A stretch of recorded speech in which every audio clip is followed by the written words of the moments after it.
Hey guys, today we're going to take a look at the Hasbro Marvel Legends Controller Build-A-Figure Wave Madam Hydra 6-inch action figure. As usual, like, comment, share, subscribe, or hit the super like button. Any and all engagement is appreciated. So let's have a quick look at her box. At the top, we see the red Hydra logo. Down to the bottom, some product information. And to the side, cool artwork of Madam Hydra with a sinister grin on her face. To the back of the box, we have the same version of that artwork with a green Hydra logo in the background, description of the character over here, more figures in the wave, and finally at the bottom some more product information. And on to that last side, we see the same artwork on the side of the box. So let's go ahead and get this figure open.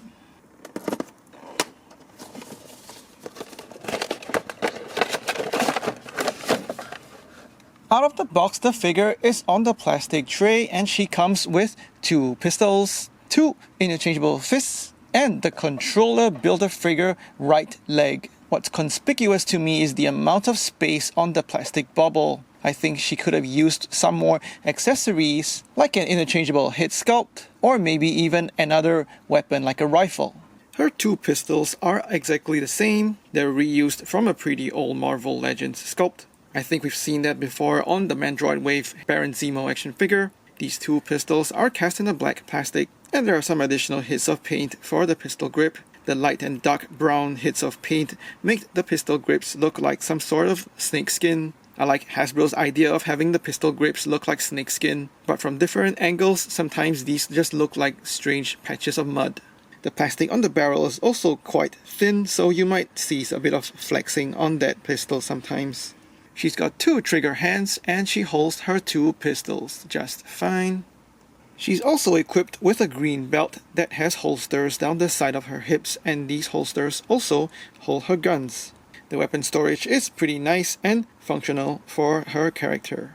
And finally, she comes with 2 spare fists that are cast in a green plastic. These fists are standard sculpt that come with female Marvel Legends. So as expected, they articulate inwards as well as outwards. And of course, these fists pop onto the figure just fine and are great options for you to display her when she's got her pistols holstered in her belt. Onto the sculpt of the figure, and she's mostly the slim female Marvel Legends body that we've seen many times. Her arms are borrowed from the Emma Frost action figure that we see on the right. However, having Madam Hydra on this body is disappointing. And that is even more conspicuous considering that Quake on the improved female Marvel Legends body is in the same wave. And she's got double-jointed pinless elbows, as well as the double-jointed pinless knees.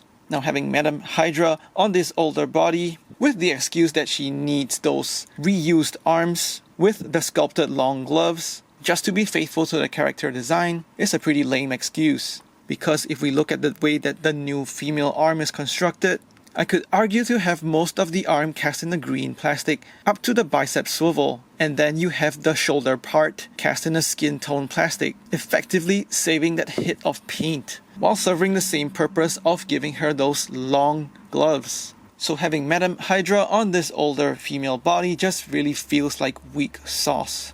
But on to better things, and I think her head sculpt is pretty well executed. It's way better than the previous Marvel Legends Madam Hydra head sculpt that had a strange duck face kind of look on it. This new head sculpt has a very neutral expression on it. She's got large, soulless eyes that stare at you really cold. However, the expression might come across as a little bit too neutral to some. So I think that an alternate head sculpt with her smiling or maybe even screaming would have been a great option. Once again, Hasbro has used their digital dot matrix printing technique, so you can see that all the paint applications on her face are near perfect. She's got black paint for her eyebrows, green paint for her eyeshadow, her irises, as well as her lipstick. And I also like how her straight hair is sculpted kind of partially covering her face. Her hair is sculpted to her shoulder length. It is cast in a darker green plastic, and it's given that lighter green sort of dry brushing on top of it just to bring out all that texture and the nice sculpting work all over that hair, looking very sharp and quite natural looking. So to me, this head sculpt saves the figure.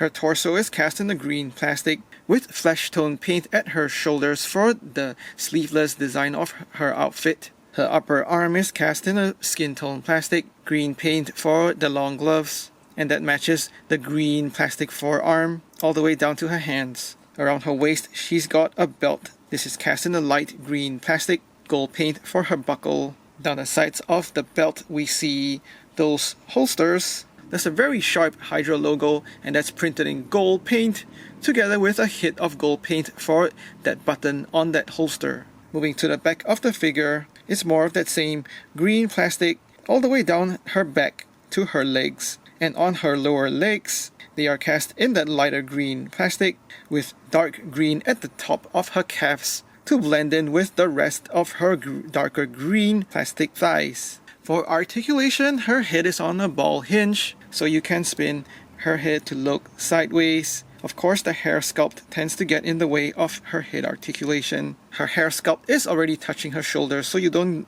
really get much sideways tilt. She can look down that much, as well as up, not that far, and that's because of her hair sculpt. Once again, I'm moving her hair out of the way just to show you that full range of the swivel hinge at her shoulder. He goes all the way around, as well as coming out quite far. There's a swivel just above her single hinged elbow, and that means you can spin her arm outwards as well as inwards and get only about 90-degree bend at the elbow. Once again, she definitely could have benefited so much more from those new pinless double jointed elbows on female figures. She's got a swivel hinge at the wrist, so you can spin her hands all the way around, as well as articulating in and out. Her right hand instead has that hinge that goes down as well as up. Ball joint at the torso, so she goes all the way around, getting her some sideways tilt as well. And as usual with this Marvel Legends female body, there's not much range crunching forward, but quite a lot backward. The belt is a loose piece that you can swing out of the way to get some sideways range from her hip ball joints. You also should have no problems kicking up as well as back. Thigh swivel that lets you spin her leg all the way around. Double jointed knees that get you a good range, but those pins are still showing. Ankle tilt upwards as well as downwards, and ankle pivot outwards and inwards. There are no surprises with her articulation. It isn't fantastic, but it's still on the old female Marvel Legends articulation scheme. Her hair is flexible enough for you to move out of the way to get her arms up. However, when I have her arms up, I start to notice that the green paint isn't applied all the way into her elbow joint. So from some angles, you might see some of that flesh tone plastic. Madam Hydra stands at about 6 1/8 inches, and that's about 15.5 centimeters. For size comparisons, here she is with Cap and Iron Man, Spider-Man and Black Widow, Wolverine and Rogue. She looks great with a couple of Red Skull figures that I have. I particularly like how she looks great with the Red Skull figure from the Supervillains wave. She also looks good with Hydra Supreme and Arnim Zola. And finally, here she is with a bunch of Hydra goons. Here's how she compares with G.I. Joe Classified series and Star Wars Black series. Her head sculpt and belt are probably what makes this figure just acceptable. Fans have been wanting a new Madam Hydra, and while this is an improvement over the previous version, this figure is let down by the old female body buck. It really sucks for fans to have to settle on this one because I just don't see another Madam Hydra figure being released anytime soon. Please like and share this video, let me know what you think in the comments below, and subscribe to my channel for more toy reviews. Thanks for watching, take care and stay safe.